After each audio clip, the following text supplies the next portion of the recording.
Hi, வாங்க இன்றைக்கி பாலக்கூர உள்ளிக்காரம் எப்படி செய்யலான்னு பார்க்கலாம். அதுக்கு ஒரு கட்டு பாலக்கீரையை தண்ணியில் அலசிட்டு பொடி பொடியாக கட் பண்ணி எடுத்து வச்சுக்கலாம். அதுக்கப்புறம் ஒரு மிக்சியில் ஒரு பெரிய வெங்காயத்தை சின்னதாக கட் பண்ணி போட்டுக்கோங்க.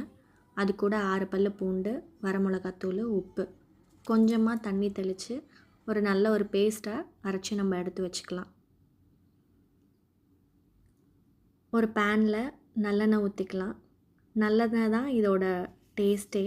அது கூட கொஞ்சமாக கடுகு, உளுத்தம்பருப்பு, உளுந்து நல்லா ரோஸ்ட் ஆனதுக்கப்புறமா ஜீரகம், 6 பல் பூண்டு, வரமிளகா, நம்ம அரைச்சி வச்சுருக்க பேஸ்ட்டு, ஒரு 4-5 கருவேப்பிலை எல்லாம் போட்டு நல்லா எண்ணெயில் வதக்கி விட்டுடுங்க.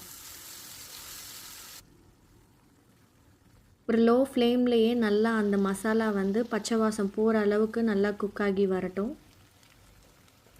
அதுக்கப்புறமா நம்ம வெட்டி வச்சுருக்க பாலக்கீரையை அதில் போட்டு அந்த மசாலாவோடு நல்லா வதக்கி விடுங்க. கீரை நல்லா வெந்து வரட்டும். வெந்ததுக்கப்புறம் பார்த்திங்கன்னா அந்த எண்ணெய் பிரிஞ்சு வர ஸ்டேஜில் நம்ம ஸ்டவ் ஆஃப் பண்ணிவிட்டு சர்வ் பண்ணிடலாம்.